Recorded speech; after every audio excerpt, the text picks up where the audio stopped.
Olá, estamos de volta com o programa Lente Aberta e agora nós vamos falar sobre terminologias do agronegócio. Comigo no estúdio está o professor, já aposentado na Universidade Estadual de Ponta Grossa, do curso de Administração, diga-se de passagem, era titular da disciplina de agronegócio, e também produtor rural, Gilberto Zado. Professor, obrigado pela sua presença hoje aqui. Muito obrigado, a satisfação é estar aqui.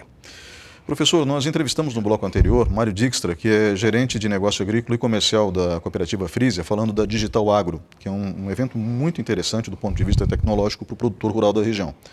E, obviamente, o que é benéfico para o produtor rural da região acaba beneficiando a região como um todo, porque a nossa economia se sustenta dentro do agronegócio. Perfeito. Nós gravitamos em torno do agronegócio.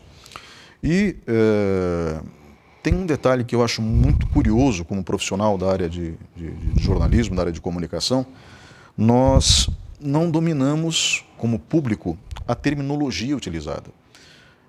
E, sinceramente, às vezes não temos noção da dimensão que existe. Em matérias de agronegócio, por exemplo, é muito comum o jornalista fazer a comparação de um hectare com um campo de futebol, que é mais ou menos a mesma medida, são 10 mil metros quadrados. Perfeito. Só que eu gostaria de aproveitar o seu conhecimento e a sua didática para que a gente pudesse esclarecer aqui algumas terminologias que são usadas. Nós temos, por exemplo, no Jornal da Educativa, um boletim diário com informações das cotações do agronegócio. As pessoas às vezes não sabem que medidas são aquelas que nós estamos usando. Por exemplo, toda saca tem 60 quilos? Não, isso varia, né? A princípio, a saca de produto comercializável, ela representa, teoricamente, 60 quilos. Mas há algumas, por exemplo, que não teria, nós teríamos que ter um volume muito grande para ter 60 quilos. Então é complicado. Então, normalmente, seria a saca de grãos, mais ou menos 60 quilos. Batata já é 50 quilos. Já é 50 quilos por causa do volume, quer dizer, há dificuldades aí. Professor, em relação à arroba, quantos quilos pesa uma arroba? Bom, uma arroba, ela representa 15 quilos. Mas, se você me permite, eu gostaria de historiar um pouquinho quais são as dificuldades conceituais com relação à questão das medidas agrárias.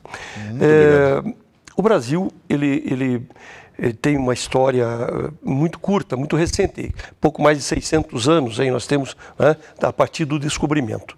E quando os portugueses vieram, junto com os espanhóis, os holandeses, necessitava-se ter algumas medidas, né, para fazer a comercialização de produtos e até mesmo uma outra medida muito importante é a medida de área das terras, né? Porque antes de você ter esse processo colonizatório, não havia cercas, divisões, estados, municípios e etc. Não havia essa divisão física, geográfica das áreas. Então, a partir da vinda desses colonizadores, começou-se a estabelecer algumas medidas, né? Alguns pesos e medidas para avaliação, tanto de área quanto de produtos a serem comercializados. E aí houve o primeiro grande problema, porque cada país colonizador trouxe a sua medida que usava lá. Então, haviam centenas de medidas. Por exemplo, você pega no Brasil uma escritura aí de 50 anos atrás, uma escritura pública de terras, ela diz assim, descendo pela vala existente na propriedade, a 50 braças e tal, e uma corda, define-se o primeiro ponto de divisão. 50 braças de uma corda, o que é isso? E tal. Então, outras falam em jardas, outras falam em pés. Quer dizer, são medidas que vieram externamente e que foram utilizadas. E que o Brasil precisou, num determinado momento, unificar isso e dar o que nós fazemos hoje, né? Hoje a medida em vigor para a área de terra é o hectare, que é uma subdivisão do ARE, né, que é uma medida matemática precisa e utilizada no mundo inteiro. E tal. Então, nós fizemos isso, porque hoje os equipamentos com GPS e etc. precisam de uma unidade igual. Senão você não tem como fazer a normatização disso. E da mesma forma que essas medidas, né, temos também a medida de peso. E o peso hoje para as comercializações, as transações comerciais vigentes é em bolsa internacional é o bushel, né, que é uma medida britânica, uma medida inglesa que é utilizada. Quantos quilos tem um bushel? Um bushel o bushel também tem uma diferença, Ney. Se nós pegarmos um bushel de soja, ele é 27 quilos, 230 gramas, tá? Por que 27, 230 e, por exemplo, um bushel de trigo é diferente? Porque o bushel faz relação entre o peso e a densidade do produto utilizável. Então, por exemplo, o bushel de aveia, ele é um pouco maior do que, se nós pesarmos, ele dá mais do que 27 quilos, aliás, desculpe, dá menos. Ele vai dar 25 300 e poucos, 25 quilos, 300 e poucas gramas.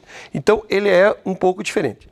E da onde surgiu esse tal de bushel? Era uma medida inglesa que um rei da Inglaterra estabeleceu, que era como se fosse um cilindro de cobre, e o que cabia ali dentro pesava-se aquilo, então era o bushel, né, que não é se pesava, enchia-se aquilo e tinha-se um bushel como medida. Então acaba-se sempre tendo alguma referência histórica, né? Com certeza. Mas essa referência decimal, que acaba resultando no metro, certo, acaba sendo uniforme no mundo inteiro hoje em dia? Perfeitamente. A unidade métrica, ela é adotada hoje no mundo inteiro. Embora algumas unidades nos pareçam um pouco, assim, não muito comuns, mas elas são adotadas no mundo inteiro. Quer ver? Vamos dar um exemplo assim. Quando você faz uma viagem de avião, o piloto diz assim, viajamos a 10 mil pés. Né? Todos os voos, você ouve isso. Sim, e é uma medida internacional. O pé é uma medida inglesa também, que é aproximadamente 30 centímetros. Então, 10 mil pés, ele estaria a 3 mil metros de altura do chão e tal. Mas a medida pé, hoje, é utilizada para a altura com relação ao solo. Né? Um voo, uma nave, um drone voa a 20 pés, 30 pés. Então, é essa medida que é utilizada. E já não é mais utilizada como medida linear de extensão de solo. 30 pés, 50 pés. Né? Há também medidas que nós não utilizamos muito, mas que é métrica internacional, que é a jarda. Né, que os americanos usam muito, né, nos campos de futebol deles, aquele futebol, o futebol americano, né, que eles usam tantas jardas, é a evolução do cidadão com a bola, tantas jardas. Também é uma medida métrica válida, mas não mais como referência comercial. A medida comercial seria o centímetro, o metro, o quilômetro e etc. Professor, nós usamos ainda muito no Brasil duas terminologias em relação ainda à questão métrica, que é o alqueire e o alqueirão. Perfeito. O alqueire tem quantos metros quadrados e o que seria o alqueirão? O alqueirão. Então vamos ajudar um pouquinho, vamos ver historicamente como é que começou isso. Essa medida chamada alqueire, ela é uma medida que tem origem arábica. Tá? O alqueire vem do árabe al-khair, né? Que é do verbo cair, que quer dizer medida, certo? Então, o alqueire que nós conhecemos, o alqueire aqui do Paraná, ele também tem referências geográficas. Sim. No Paraná é um, no Minas Gerais é outro, no Norte é outro, enfim, ele tem medidas diferentes. Por isso também, Ney, o alqueire já não está sendo tão utilizado, porque ele depende de regionalidades. Respondendo à sua pergunta, o alqueire no Paraná, ele tem 24.200 metros no Paraná. Se nós pegarmos o alqueire mineiro, ele tem exatamente o dobro. Ele tem 48.400. Dobra o alqueire. Aí, se nós pegarmos o alqueire baiano, ele dobra o alqueire mineiro. Ele vai para 96.800 metros. Aí tem o alqueirão nordestino, que dá 186, que dobra o outro. Tá? Então, é muito confuso essas unidades aí. Mas, até pouco tempo, a gente ouvia falar muito aqui na nossa região, que nós estamos na região de agronegócio, o cidadão tem uma fazenda ou comprou uma fazenda com 200 alqueires. Mas que alqueire era esse, né? Claro que referia-se ao alqueire aqui do Paraná. Mas essa medida nacional, ela ficava difusa. Não se sabia bem, né? Se multiplicava aquele valor vezes 24.200 ou 48.400, não se sabia bem.